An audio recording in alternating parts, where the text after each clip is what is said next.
ating balita. Pinatutukan ng ating Pangulong Marcos sa Department of Agriculture ang patuloy na pagtaas ng mga bilihin sa bansa. Narito ang detalye ng ating balita. Ano na?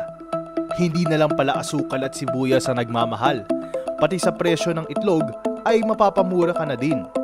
Sa ngayon kasi, nasa 9 pesos na ang isang medium size na itlog. Mas mataas ito kesa sa datos na meron ng Department of Agriculture na nasa 7 to 750 pesos lang dapat naglalaro ang presyo. Kaya naman pinag-utos na ni Agriculture Chief at Pangulong Bongbong Marcos sa DA na imbestigahan na kung bakit nagmamahal ang itlog. We determined that the increase of price of eggs is not commensurate to the increase in production costs.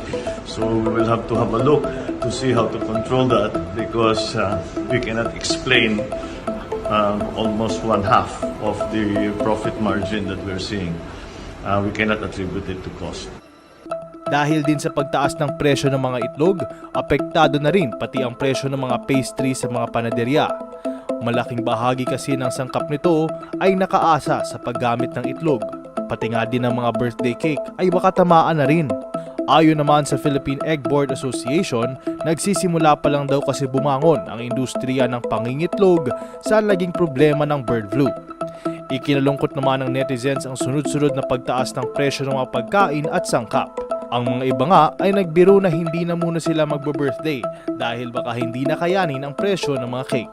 Sa gitna ng lahat ng ito, hindi pa rin nakakalimutan ng mga netizens ang isang pangako na magiging 20 pesos na daw ang isang kilo ng bigas.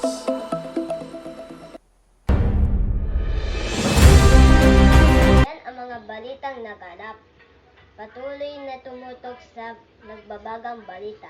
Ako po si Ivan Carl Digamoso, nagbabalita.